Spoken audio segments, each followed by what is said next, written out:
So hi guys, welcome to Mama G's channel. Good morning guys. So for today's video, wala lang, mag-vlog ulit ako para merong pang update. So guys, kahapon pala, so parang na-discuss ko na ba sa inyo na may atinan kami na civil wedding. Basta kahapon naging sponsor tayo na isang wedding guys. Isa sa aming mga friend. Yes, na kinasal kahapon guys. So very nice talaga. Very kuan lang. Tawag niyan, kana intimate bitaw nat no, nga gamay lang ba? Diligid din. Ha? Yeah. And it's very nice. Akala ko guys, kasi sa sila sa Ormoc City Hall sila kinasal. Akala ko si Mayor Lucy Torres yung magkakasal sa kanila. Kaso hindi, iba. Busy siguro si Mayor. So iba yung nagkasal sa kanila.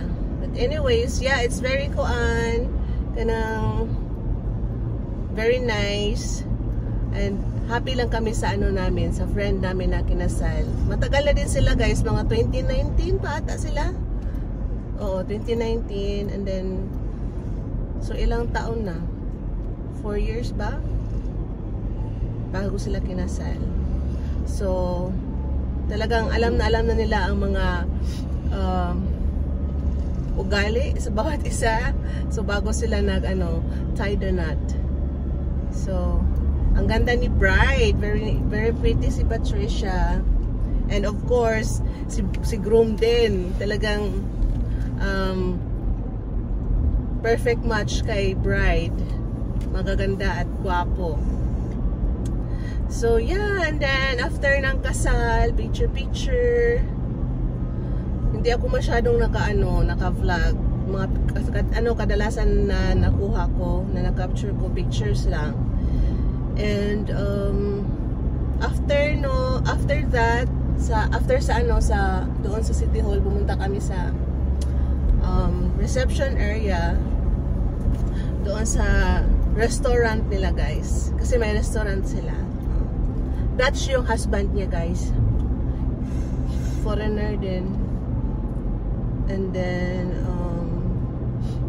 yeah, masasarap yung mga foods. Thank you so much, Pat, for inviting us. And it's so we are very honored that we are one of your sponsors sa wedding nyo. Yeah, sayang yung bagets, hindi sila nakasama kahapon. Kasi doon sa table nila na nilagay sa reception, meron talagang nakasulat na Jacob na name and then Natalie. So ayun, kami lang. Tapos yung dalawang pair, isa pang pair na sponsor, foreigner din yung husband niya. And yung family ni Pat, gusto na asawa ko ganun, yung hindi marami tao, kunti lang talaga kami, which is very nice ba. Nung kami kinasal ng asawa ko, parang mga 50 persons, 50. Hindi rin marami kasi mga close lang, sa family ko lang, most family lang talaga. And then mayroon akong dalawang pair na friend na may foreigners. Yun, dito din sa Ormoc.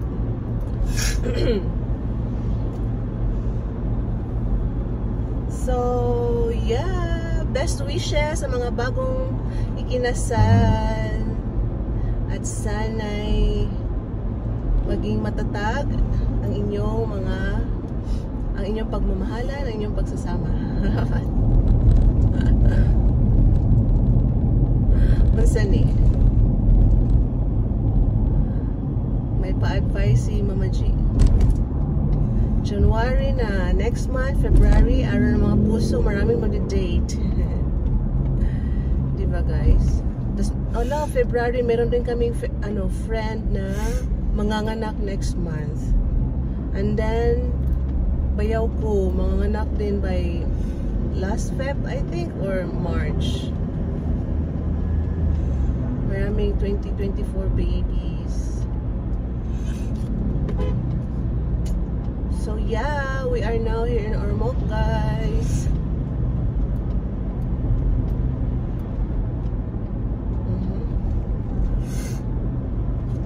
nakita ko yung mga ano ba about sa yung mga artista na nagko-comment about sa 299 engagement ring.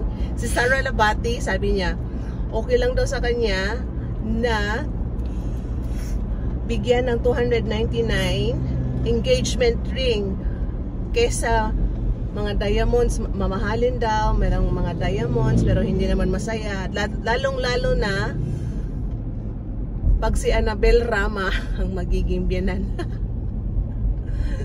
Totoo nga naman mo. Grabe si Annabel Rama, guys. Aanhin mo yung mga mamahalin na mga alahas, tapos hindi ka masaya kasi yung husband mo or yung parents ng husband mo walang gusto sa'yo, di ba? Aanhin mo yun. So, ayan guys, hinarap ko na ang camera sa road kasi wala na akong machika sa inyo.